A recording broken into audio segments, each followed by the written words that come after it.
This assignment aims to give the tutorials for E1, E2, and E3, that is image segmentation, documentation, document classification, PDF classification. So uh, we use leaf disease segmentation from Kaggle. This dataset is a good example for automating disease detection in plants, especially for speeding up plant pathology process. First, we download the data. Next, we load the CSV files, ensuring that relative paths are expanded to facilitate correct data loading during both training and testing. Each pandas data frame contains two columns, one for image paths and other for corresponding ground truth masks. We can look at the data using this head function. We can also visualize one image and its ground truth mask. This is the image and the ground truth mask for it. Uh, Now let's see how well the pre-trained SAM can segment the images. For this, we'll use base SAM model. After initializing the predictor, we can perform inference directly.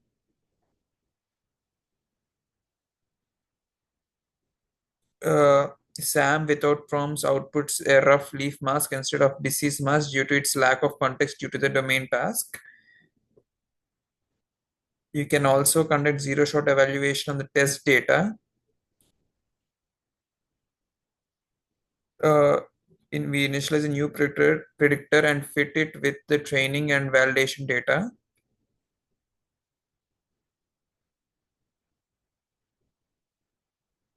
We After this fine tuning, we evaluate SAM on the test data. Uh, to visualize the impact, let's examine the predicted mask after fine tuning.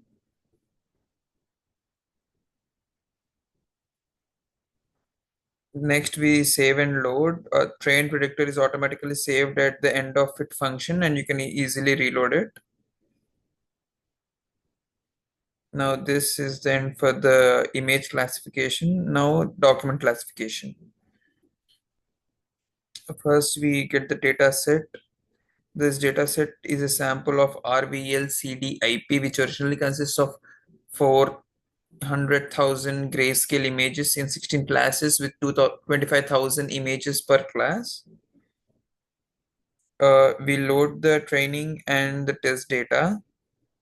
We need to expand the document paths to load them in training.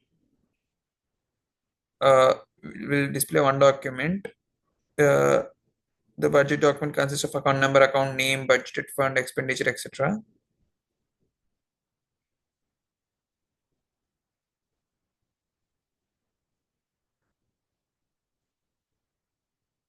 AutoMM will automatically recognize handwritten or typed text and will make use of the recognized text layout information as well as the visual features for document classification. Model customization is also quite simple as you can specify the underlying foundation model using the model.document transformer checkpoint name.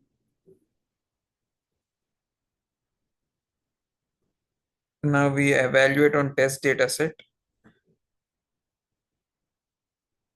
We predict on a new document, and these are the probability and predictions. Next, let's go to the PDF classification. First, we load the data set. We we can visualize one of the PDF using iframe, but Brave doesn't allow this. I have even tried in Chrome and other browsers. There was some issue of displaying this, but then there is a PDF here because it's a file format. Now, to make sure the multimodal predictor can locate the documents correctly, we need to override the document paths. Now we need to create a PDF document classifier. Once that is done, we can evaluate on test data, then predict a new PDF document. We can now extract the embeddings. This is the end of the 3 segments of the equation, which would be these E1, E2, and E3.